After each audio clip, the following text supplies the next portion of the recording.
నమస్తే, welcome to తొలి వెలుగు. రాష్ట్ర వ్యాప్తంగా ఓవైపు ఇప్పటికే అధికార కాంగ్రెస్ పార్టీ బీసీ కులగణను సర్వేలోని చేసింది. బీసీ కులగణన లెక్కలను అసెంబ్లీలో ప్రవేశపెట్టి దాని మీద చర్చ జరుగుతోంది. మరోవైపు ఏకసభ్య కమిషన్ ఇచ్చినటువంటి నివేదిక మేరకు ఎస్సీ వర్గీకరణకు సంబంధించి కూడా నివేదికను సమర్పించి అసెంబ్లీలో చర్చ జరుపుతుంది. ఇదిలా ఉంటే లక్షల డప్పులు వేల గొంతులతో మందకృష్ణ మాదిగ ఫిబ్రవరి 7వ తారీఖున ఒక కళా ప్రదర్శన చేయబోతున్నారు. ఆ ప్రదర్శనకు 2 నెలల నుంచి ప్రచారం చేసుకుంటా ఉన్నారు. 2 నెలల నుంచి జన సమీకరణ మద్దతును కూడబెట్టుకుంటున్నారు. కానీ ఫిబ్రవరి 7న హైదరాబాద్లో చేయబోయేటువంటి ఆ ప్రదర్శనకు రాష్ట్ర ప్రభుత్వము పోలీస్ డిపార్ట్మెంటు పర్మిషన్ ఇవ్వలేదు. సో ఈ 3 అంశాల గురించి మాట్లాడదాం. మాజీ మంత్రి ప్రస్తుతం మనతో పాటు మోత్కుపల్లి నరసింహ గారు ఉన్నారు. ఆయన అడిగి తెలుసుకునేటువంటి ప్రయత్నం చేద్దాం. అన్న, మొదటగా లక్షల డప్పులు వేల గొంతుకలకు సంబంధించి మీరు కూడా మద్దతు ఇస్తూ ఉన్నారు, అన్ని కలుపుకొని ముందుకు పోయే ప్రయత్నం చేస్తూ ఉన్నారు. పర్మిషన్ అయితే రాలేదు. మందకృష్ణ గారిని నా మీటింగ్ ప్రెస్ మీట్ పెట్టి కూడా చెప్తా ఉన్నాడు. సో ఎట్లా చూస్తారు ఈ పర్మిషన్ ఇవ్వకపోవడానికి? మొదట ఎన్నో ఏళ్ళుగా ఎదురు చూస్తున్నటువంటి ఈ వర్గీకరణ విషయంలో సుప్రీంకోర్టు ఒక న్యాయమైన సామాజికమైన న్యాయం కోసం ఒక మంచి జడ్జిమెంట్ ఇచ్చింది. ఆ జడ్జిమెంట్ను గౌరవిస్తూ ముఖ్యమంత్రి గారు మొట్టమొదట ఈ భారతదేశంలో ఆ జడ్జిమెంట్ వచ్చిన క్షణంలోనే అసెంబ్లీలో పెద్ద ప్రకటన చేశారు. చాలా మంచి ప్రకటన చేశారు. వాస్తవంగా చాలా ఊరట కలిగింది. నాలాంటి వాడికి గత 30 సంవత్సరాలుగా మొదలుపెట్టింది నేనే. మందకృష్ణను ముందరబెట్టి దీన్ని మొదలుపెట్టించింది నేనే. దీనికి ఖచ్చితంగా ఎవరికి అన్యాయం చేయొద్దు, మాకు అన్యాయం జరగవద్దు అనేటువంటి నినాదం తప్ప ఎవరికి అన్యాయం చేసేటువంటి నినాదం కాదు. ఏది ఈ ఏబిసిడి వర్గీకరణ ఉద్యమం, మందకృష్ణ నాయకత్వంలో జరుగుతున్న ఈ ఉద్యమం ఎవరికి వ్యతిరేకమైంది కాదు.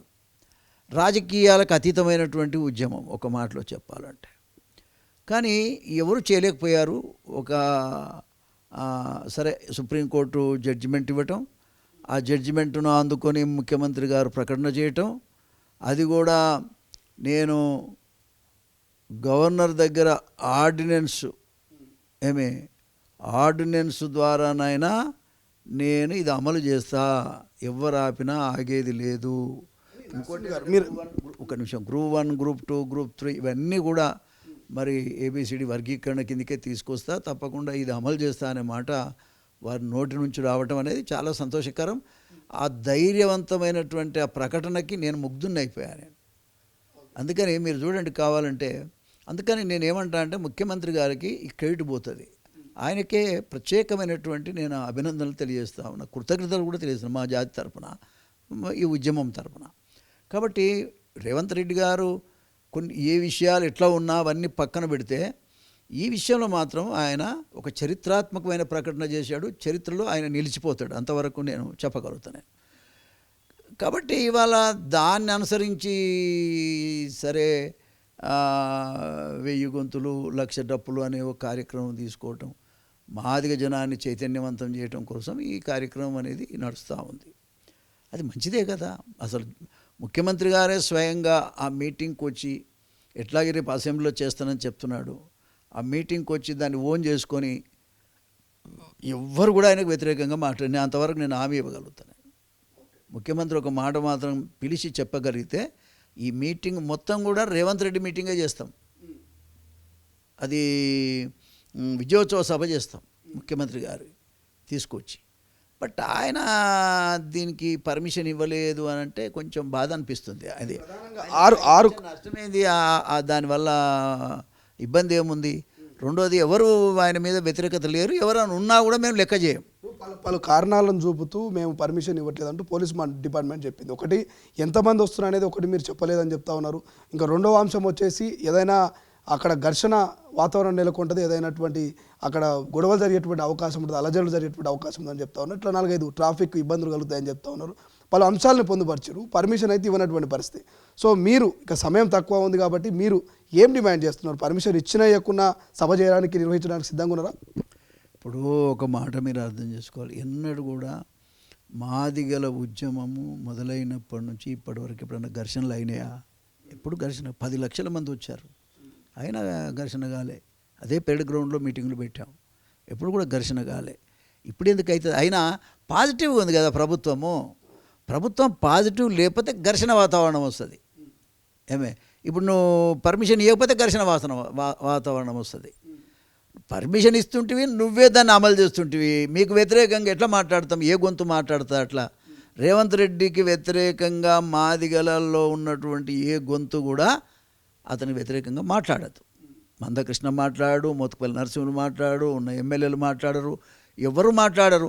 మందకృష్ణనే ముఖ్యమంత్రి గారు వస్తే నేను ఎవరిని పిలవను అనే మాట కూడా చెప్పిండు ఆయన. ముఖ్యమంత్రి గారు వస్తే మేము మాట్లాడినాం ఆయనతోటి. నువ్వు ఇప్పుడు ఎందుకంటే ముఖ్యమంత్రి గారు మనకు ఒక అవకాశం ఇస్తున్నప్పుడు మనం వ్యతిరేకంగా మాట్లాడాల్సిన అవసరం ఏముంది? ఈ ఇష్యూ మీద మాత్రం ఎవరు మాట్లాడొద్దని ఒక నిర్ణయం తీసుకున్నాం. రెండోది ఏంటంటే ముఖ్యమంత్రి గారు స్వయంగా ఆయనే వస్తే మాత్రం ఏ పరిస్థితుల్లో ఇంకోని పిలిచేది లేదు, ఏ పార్టీని పిలిచేది లేదనే నిర్ణయం కూడా తీసుకోవడం జరిగింది. ఇన్విటేషన్ ఏమైనా పంపించే అవకాశం ఉందా? పంపించారు సార్ ఇప్పటి వరకు ముఖ్యమంత్రి గారు కానీ ఇంకెవరికైనా? పోయినాం మనం, మేము ఎమ్మెల్యేలు కూడా, ఎమ్మెల్యేలు మన ఎవరు వీరేశం కానీ, సత్యనారాయణ గారు కానీ, లక్ష్మణ్ కానీ, సామేల్ గారు కానీ అందరం పోయినాం. మన ఎవరు నరేందర్ రెడ్డికి చెప్పినాం, నరేందర్ రెడ్డికి. సీఎం గారే స్వయంగా వస్తే దాడ ఇంకా వేరేది ఏముండదు, అది విజయోత్సవ సభగా ఉంటుంది, మీరు ఆలోచించండి అనే మాట కూడా చెప్పి వచ్చినాం. అది సీఎం గారి దృష్టికి కూడా పోయింది, అది ఆల్రెడీ వెళ్ళిపోయింది. ఎవరు అడ్డుకుంటున్నారు? ఇప్పటికే మాలలు వర్సెస్ మాదిగలు ఎస్సీ వర్గీకరణ మధ్య నడుస్తూ ఉంది కాబట్టి మాలలు ఏమైనా అడ్డుకుంటున్నారా? ఎవరో ముఖ్యమంత్రిని మిస్గైడ్ చేస్తున్నారండి, అన్నిట్లలో మిస్గైడ్ చేస్తున్నారు. పాపం ఆయన ఏదైనా చేయాలనుకున్నా చేయకుండా చేస్తున్నారు, అది గమనిస్తున్నాను నేను. ఇప్పుడు నేను ఒక సీనియర్ నాయకుడిగా ప్రభుత్వాలను ఒక సందర్భంలో నడిపించినటువంటి పార్టీలను నడిపించిన వ్యక్తిని నేను చెప్తున్నా కదా, ఇవాళ ఆయనకి చీమ కుడితే మేము బాధ్యులం. ఆయన ఇప్పటికి కూడా ఆలోచన చేసుకొని ఆ మీటింగ్ ఆయనే వచ్చి విజయవంతం చేయమంటున్నాం మేము. మరి రెండోది ఏంటంటే ఎవరు ఏ పార్టీకి పోతారు, ఏడే పోతారు అంటే అవన్నీ తర్వాత విషయాలు. ఈ సభ మాత్రం ఖచ్చితంగా ముఖ్యమంత్రి గారు ఆయనకు గౌరవం వచ్చేటువంటి కార్యక్రమం ఇది. ఇవాళ 52 లక్షల మంది మాల మాదిగ ఉపకులాలని ఒక లెక్క చెప్తా ఉంది. సో అందులో మాదిగలు 33 లక్షలు, మాలలు 19 లక్షలు, ఇక ఉపకులాలు అన్నీ కలిపి 52 లక్షలు ఉన్నట్టు తెలుస్తూ ఉంది. సో ఎస్సీ వర్గీకరణను రాజ్యాంగబద్ధంగా చేయాలి, సుప్రీంకోర్టు కేవలం సలహా ఇచ్చింది, అది తీర్పు కాదని మాలలు చెప్తా ఉన్నారు. దీన్ని ఎట్లా చూస్తారు మీరు? ఇంకో చూడే, అడ్డం మాట్లాడాలనుకుంటే ఎట్లన్నా మాట్లాడవచ్చు. అసలు మన లోపల నియత ఉందా లేదా అనేది గది ఆలోచించుకోవాలి. మనం మనుషులమైతే నియత ఉంటుంది. నియత ఉంటే ఇద్దరు అన్నదమ్ములు జస్ట్ న్యాచురల్ జస్టిసే. ఇద్దరు అన్నదమ్ములు ఒక తల్లిదండ్రి కడుపులో పుట్టిన వాళ్ళు ఏరువాడంగా ఇన్ని కులాలు ఈ 70 సంవత్సరాల నుంచి కూడా ఎప్పుడో చేయాల్సినటువంటి సమన్యాయం ఇది. ఆ సమన్యాయం చేయకపోగా ఇప్పుడు చేయమని సుప్రీంకోర్టు చెప్పిన తర్వాత కూడా ఇప్పటికి కూడా ఎవరో అడ్డుకుంటారు అంటే ఆ అడ్డుకునే వాళ్ళకైతే చరిత్ర ఉండదు, అంతవరకు చెప్పగలుగుతాను నేను. అడ్డుకోనికి కారణం ఏందంటారు? ఎందుకు అడ్డుకుంటున్నారు అనుకోవచ్చు. ఇక తినగలిగిన వాడు ఇప్పుడు అగ్ర కులాలు ఉన్నారా? ఏ పేదవానికి రాకుండా రాజ్యాధికారం అంతా వాళ్ళే ఎందుకు వెళ్తున్నారు? ఏంది వాళ్ళు చేసే సేవ ఏంది? సేవ ఏం లేదు, మనుమశానం లేదు. అధికారం ఉంటే అన్ని ఇట్లల్లో వాళ్ళకు అన్ని ఫ్రంట్ లైన్లో ఉంటాయి వాళ్ళకు. దానికోసమే కదా చేసేది. ఎవరైనా సరే మాల సోదరులను కూడా నేను ఒక మాట అనాలంటే నాకు నోరు రాదు వాళ్ళను, కానీ వాళ్ళు అట్లా చేస్తున్నారు. చాలా బాధాకరం. చాలా తెలివైన వాళ్ళు తెలివి ఎక్కడ పోతుందో అర్థమవుతలేదు. కాబట్టి ఏదున్నా యాజ్ పర్ పాపులేషన్ చేయమని అంటురే తప్ప ఎవడు గుంజుకుంటామని. పాపులేషన్లో ఎవడి భాగస్వామ్యం ఎంత వస్తుంది, ఎవరి జనాభా ఎంత ఉంది, ఆ జనాభా ప్రకారంగా వస్తే అందరికీ న్యాయం జరుగుతుంది. 59 కులాలకు న్యాయం జరుగుతుంది. దానికోసం కదా ఈ కొట్లాట. అంతేగాని ఒక కులానికి మాలోల్లో మాదిగోళ్ళ కోసం కాదు, ఇది అందరికీ 59 కులాలకు న్యాయం జరగాలనేదే ఈ ఉద్యమం యొక్క డిమాండ్. మొదటి నుంచి కూడా డిమాండ్, ఇప్పుడు కూడా అదే డిమాండ్, ఇప్పుడు కూడా అదే చేయమని ప్రభుత్వాన్ని కోరుతున్నాం. బీసీ కులగణనకు సంబంధించి బీసీ సర్వేల్లో మా లెక్క చాలా తప్పుడుగా చిత్రీకరించారు. 55-60% ఉన్న బీసీలను 52% ఎట్లా కుదిస్తుంది రాష్ట్ర ప్రభుత్వం? కులగణనలో తప్పుడు లెక్క చేసిరని చెప్తా ఉన్నారు. సో అట్లా మీకు ఏమైనా డిమాండ్స్ ఉన్నాయా? ఎందుకంటే 33 లక్షల మంది మాదిగలు ఉన్నారు, దాదాపు 19 లక్షల మంది మాలలు ఉన్నారు అంటున్నారు. మీకు లెక్కలు కరెక్ట్గానే ఉన్నట్టు అనిపిస్తున్నాయి, ఏమైనా వ్యత్యాసాలు కనిపిస్తున్నాయి? సరేనయ్యా, ఎట్టనో అట్లా జరిగిపోయిన తర్వాత దాన్ని సరి చేసుకుంటాం, చాలా టైం ఉన్నది. ఇప్పుడు లెక్కలు అనేది ఒకరోజు చేయాల్సిన అవసరం లేదు కదా. ప్రభుత్వాలు ఎప్పుడైనా లెక్కలు చేయొచ్చు. ఇప్పుడు ఇలా ఆ లెక్క వచ్చింది అనుకో, అది అమల్లోకి వస్తే ఇంకో సందర్భం వచ్చినప్పుడు ఎవరు ఇంకాళ్ళకే ఎక్కువ రావచ్చు, మాదిగోళ్ళకే ఎక్కువ రావచ్చు, మాలోళ్ళకే ఎక్కువ రావచ్చు, ఇంకా కింద ఉన్న కులాలకు కూడా ఎక్కువ రావచ్చు. తప్పేమన్నది? ఒక 1% ఇటు అటు ఏదైనా జరిగినా సరి చేసుకునేందుకు సమయం ఉంది కదా. కాబట్టి దాని గురించి పెద్దగా ఆలోచించాల్సిన అవసరం లేదు. మొదట ఇది అమల్లోకి రావాలి. ఇది అమల్లోకి వస్తే ఖచ్చితంగా అందరికి మేలవుతుంది. ముఖ్యమంత్రి గారు వెంటనే పర్మిషన్ ఇచ్చి ఆశీర్వదించమని కోరుతున్నాను. దీన్ని ఘర్షణ వాతావరణం తీసుకురావద్దని నేను కోరుతున్నా. నిన్న మొన్నటి దాకా ఒకరికి ఇచ్చారు, మళ్ళీ వీళ్ళకి ఇవ్వలేదంటే అది చాలా అసహ్యంగా ఉండేటువంటి వాతావరణం ఉన్నది. ముఖ్యమంత్రి గారు నేను పాజిటివ్గా అడుగుతున్నా ఏంటంటే, ఎవరికి మాలల సింహగర్జనకు పర్మిషన్ ఇచ్చారు, ఇప్పుడు మాకు ఇవ్వట్లేదు అనేది మీ ప్రశ్న. నేను చెప్పటం కాదబ్బా, ఇది అందరికీ ఎరుకున్నదే కదా. ఇప్పుడు మాలలకు ఇచ్చారు, మాదిగలు మేము మీటింగ్ పెట్టుకుంటే ఇవ్వలేదంటే ఘర్షణ వాతావరణమే కదా, ప్రభుత్వంతో కొట్లాడతారు కదా. ఇది కరెక్ట్ కాదు కదా. అయినా చెయ్యము అంటే కొట్లాడచ్చు, చేస్తున్నాడు కదా ఆయన. మరి చెయ్యడు అంటే నా వాయిస్ గిట్లుంటుందా? ఇప్పుడు చేస్తున్నాడు కాబట్టి చేసినోని గౌరవిద్దామనేది నా పాలసీ. ఏబిసిడి వరకు ఎందులో నష్టపోయినటువంటి అని పక్కన పెట్టి ఈ ఇష్యూలో ఆయన చాలా పాజిటివ్గా పాపం ధైర్యం చేసి ఇస్తానని చెప్పిండు, దాన్ని అమలు చేస్తానని చెప్పిండు. ఇంకా అనాల్సిన అవసరం ఏముంది? ఎవరికి మాత్రం ఎందుకంటారు? మీరు రాజకీయాల్లో ఉన్నారు, రాజకీయంగా కూడా ఇది ఉపయోగపడుతుంది కదా. రేవంత్ రెడ్డి గారు ఒక చరిత్రకారుడు కావాలంటే ఇది 100% ఇది వెంటనే అమలు చేయాలి. ఈ కులగణన, బీసీ కులగణన కూడా ఇది అమలు చేయాలి. విన్నరా? బీసీలలో కూడా కొన్ని తప్పు సరి చేస్తామని చెప్పాలి, ఒక మాట చెప్పి అది అమలు చేయాలి, మళ్ళీ సరి చేయాలి, తప్పేం లేదు. విన్నవా? కాబట్టి ప్రభుత్వం అనేది ఎప్పటికప్పుడు సరి చేసుకుంటూ ముందుకు పోవాల్సినటువంటి అవసరం ఉంటుంది. రేవంత్ రెడ్డి గారు ఈ 2 విషయాల్లో కూడా బ్రహ్మాండమైన నిర్ణయాలు తీశారు. వారికి బ్రహ్మాండమైనటువంటి స్పందన ఉంది. వారికి ప్రత్యేకంగా మోత్కుపల్లి నరసింహులుగా నేను కృతజ్ఞత చెప్తున్నా. ఎస్సీ వర్గీకరణ కావచ్చు, బీసీ కులగణన కావచ్చు, ఈ 2 కూడా తెలంగాణ రాష్ట్రంలో మొదలైనవి. కానీ దేశవ్యాప్తంగా బీసీలు, ఎస్సీలు చాలామంది ఉన్నారు. సో దేశవ్యాప్తంగా కూడా అమలయ్యేటువంటి అవకాశం ఉన్నదా? ఇక్కడికి అయిపోయేటువంటి పరిస్థితి కనిపిస్తుంది. ఇది ఒక్కొక్క స్టేట్లో ఒక్కొక్క పరిస్థితి ఉంటుంది. ఇప్పుడు తమిళనాడు ఉంది, ఎప్పుడు వాళ్ళు చేసిండ్రు? చాలా ఏళ్ళు అయింది, దగ్గర 10-20 ఏళ్ళు అయిపోయింది, 20 ఏళ్ళు అయిపోయింది వాళ్ళు అమలు చేయబట్టి. తమిళనాడులో 69% చేస్తున్నారు వాళ్ళు. మరి ఎవరేం చేస్తున్నారు? ఇష్యూ ఏంటంటే లీడర్లను బట్టి ఉంటుంది. అక్కడ ఉండే లీడర్లు వీకర్ సెక్షన్కి సంబంధించినటువంటి లీడర్లు కాబట్టి వాళ్ళు ఆ జాతులకు మేలు జరగాలంటే ఖచ్చితంగా ఇంత పర్సెంటేజ్ ఉండాలని వాళ్ళు కొట్లాడినరు. పార్లమెంట్లో కూడా వాళ్ళకు అనుకూలంగా పాస్ చేయించుకున్నారు. విన్నారా? కాబట్టి ఇవాళ నేను అనేది ఏంటంటే, ఎన్నో దగ్గర బిగిన్ అయితే అంతటా చేసుకుంటారు. ఎందుకు చేసుకోరు? తప్పకుండా భారతదేశం అంతా చేసుకుంటారు. ఇప్పుడు తమిళనాడు చేస్తున్నారు, హర్యానా చేస్తున్నారు, పంజాబ్ చేస్తున్నారు, ఇంకా అన్ని రాష్ట్రాల్లో చేసుకోవటానికి, వర్గీకరణ జరగడానికి అవకాశం ఉంది. ఆ రకంగా చేస్తారు కూడా. తెలంగాణలో ఉప ఎన్నికలు రాబోతున్నాయని కేటీఆర్ వర్కింగ్ ప్రెసిడెంట్ ట్వీట్ చేసిండు. పార్టీ ఫిరాయింపు ఎమ్మెల్యేలకు సంబంధించి ఇప్పటికే నోటీసులు ఇచ్చింది సుప్రీంకోర్టు. స్పీకర్ దీని మీద స్పందించాలంటున్నాడు. నిజంగా తెలంగాణలో ఉప ఎన్నికలు వచ్చే అవకాశం ఉంటుందా? ఒకవేళ ఉప ఎన్నికలు వస్తే ఎట్లుంటుంది? ఎందుకంటే మీరు కాంగ్రెస్ పార్టీ సీనియర్ నాయకులుగా ఉన్నారు. ఇప్పుడు ఏదన్నా కానీ ఇదో పొలిటికల్ తొండి. ఆయన తొండి చేస్తే ఇల్లో తొండి చేస్తే వాళ్ళో తొండి. ఇది ఏది కరెక్ట్ కాదు. విన్నావా? సరే, ఇప్పుడు మరి గతంలో జరిగినాయని చాలా హిస్టరీ ఉంది. విన్నారా? ఇవన్నీ ఇప్పుడు తవ్వుకుంటే మంచిది కాదు. ఇక ఎవరేమి శుద్ధపూస కాదు. విన్నారా?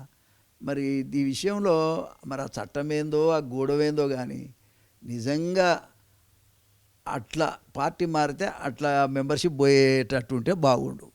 అర్థమైందా? అదేం లేదు కదా. స్పీకర్ నిర్ణయం. స్పీకర్ ఎప్పుడైనా చేయొచ్చు, 5 ఏళ్ళకు కూడా చేస్తాడు. ఆయనది ఏం పోయింది? ఇదివరకు అయినాయి కదా, ఇదివరకు అన్నీ అట్లనే అయినాయి. ఇప్పుడు ఎవరి తప్పు అనాలే?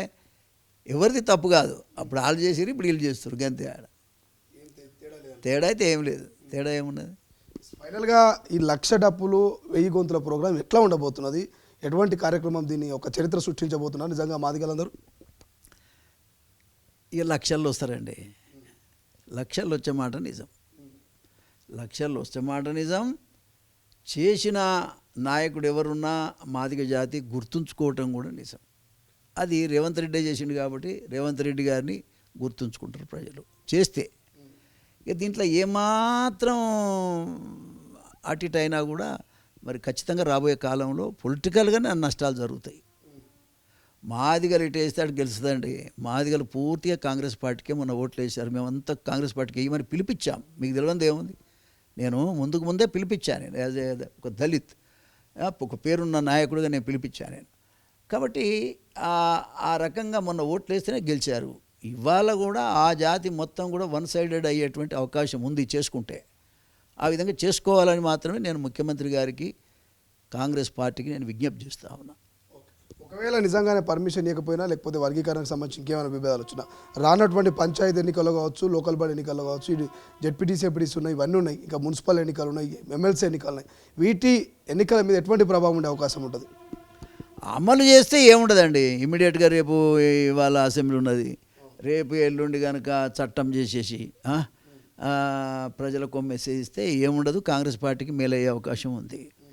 ఒకవేళ చెయ్యలేదు, ఈ పర్మిషన్ కూడా ఇవ్వలేదు అనుకున్నప్పుడు కొంత ఎఫెక్ట్ అయితే ఉంటుంది కదా, మనుషులే కదా. మాకు అన్యాయం జరిగింది అనే దాని మీద మరి ఖచ్చితంగా మాదిగలు కొంత వ్యతిరేకతగా ఉండే అవకాశం ఉంది. ఫైనల్గా ఒక ప్రశ్న, ఈ 1,00,000 డబ్బులు 1000 గొంతులకు సంబంధించి కొంతమంది కన్ఫ్యూజ్ అవుతారు, పర్మిషన్ వస్తుందా రాదా, వస్తే ఎట్లుంటుంది, రాకపోతే ఎట్లుంటుంది. సో మీరేం చెప్తారు మీ మీ మీ మాదిగ జాతి బిడ్డలకు ఈ ప్రోగ్రామ్ గురించి మీరేం మెసేజ్ ఇవ్వాలనుకుంటున్నారు? నేను మాదిగ జాతి బిడ్డలందరికీ ఒకటే విజ్ఞప్తి చేస్తూ ఉన్నా, ఎవరు అదరవలసిన అవసరం లేదు, బెదరవలసిన అవసరం లేదు. మనం ఈ రాష్ట్రంలో మంచి సంఖ్యలో మనం జనాభా ఉంది, మనం ఎటు చెప్తే అటే గవర్నమెంట్లు వస్తాయి. కాబట్టి తప్పకుండా మన మాటకు విలువ ఉంటుంది. ముఖ్యమంత్రి రేవంత్ రెడ్డి గారు ఈ ఏబిసిడి వర్గీకరణ చేస్తానని మొట్టమొదట ప్రకటించారు. ప్రకటించిన దాన్ని అమలు చేస్తానని కూడా చెప్పారు. వారు అమలు చేస్తారనే నమ్మకంతోనే మనం ఉందాం. తప్పకుండా అమలు అవుతుందనే భావనతోనే నేను కూడా ఉన్నా. ఒకవేళ కాని పక్షంలో తప్పకుండా రాబోయే కాలం మన చేతుల్లోనే ఉంది కదా, ఇబ్బంది పడాల్సినటువంటి అవసరం లేదు. తప్పకుండా మరి రేవంత్ రెడ్డి గారు అంత పెద్ద ప్రకటన చేసినప్పుడు తప్పకుండా ఇది అమలు జరుగుతున్నటువంటి నమ్మకం ఉంది. ఇవాళ రేపట్లోనే అసెంబ్లీలో పెట్టి చట్టం చేసి అమల్లోకి తీసుకొస్తాననే మాట కూడా వినబడతా ఉంది. ఒకదా జరిగిన తర్వాత ఇంక ఇబ్బంది ఏముంది, ఖచ్చితంగా మనకు మేలు జరుగుతుంది. ఎవరు ఇబ్బంది పడాల్సిన అవసరం లేదు, ఘర్షణ వాతావరణం కూడా అక్కర్లేదు. తప్పకుండా ప్రభుత్వం ఈ పర్మిషన్ కూడా ఇవ్వాలని నేను విజ్ఞప్తి చేస్తున్నా, ఇస్తుందని నమ్మకంతోనే ఉన్నా నేను. Thank you so much. ఇది మొత్తం మీద ఏబిసిడి ఎస్సీ వర్గీకరణకు ముఖ్యమంత్రి రేవంత్ రెడ్డి సానుకూలంగా ఉన్నాడు. అసెంబ్లీలో కూడా ప్రకటన చేసింది కాబట్టి సో ఎక్కడ ఘర్షణ భావం ఉండదు, ఎక్కడ ట్రాఫిక్ ఉండదు. ఖచ్చితంగా మాదిగ సోదరులంతా కూడా అధైర్య పడొద్దు, ఎక్కడ కూడా బెదరొద్దంటూ మందకృష్ణ మాదిగ ఇప్పటికే ఆయన అది ఒక పర్మిషన్కి సంబంధించి కావచ్చు, ఆ ప్రోగ్రామ్కి సంబంధించి 2 నెలల నుంచి ఆయన ప్రచారం చేస్తూ వస్తున్నాడు. అదేవిధంగా మోత్కుపల్లి నరసింహ గారు కూడా క్లియర్గా చెప్తా ఉన్నాడు, ఖచ్చితంగా ప్రోగ్రామ్ చేస్తాం, ముఖ్యమంత్రి ముఖ్య అతిథిగా వస్తే ఇంకా బాగుంటుందంటూ కూడా ఆయన రిక్వెస్ట్ చేస్తున్నటువంటి పరిస్థితి. చూద్దాం ఏం జరగబోతుంది. ఫిబ్రవరి 7న 1,00,000 డప్పులు 1000 గొంతుకల ప్రోగ్రామ్ సక్సెస్ కాబోతుందా, నిజంగానే మాదిగల మద్దతు ముఖ్యమంత్రి రేవంత్ రెడ్డి కూడబెట్టుకుంటాడా, ఏం జరగబోతుంది అనేది. కెమెరా పర్సన్ సతీష్తో శ్రీశైలం, తొలి వెలుగు, హైదరాబాద్. ప్రపంచంలో ఏ మూల ఏ క్షణం ఏం జరుగుతుందో వేగంగా తెలుసుకోవడానికి తొలి వెలుగు వాట్సాప్ ఛానల్ని ఫాలో చేయండి.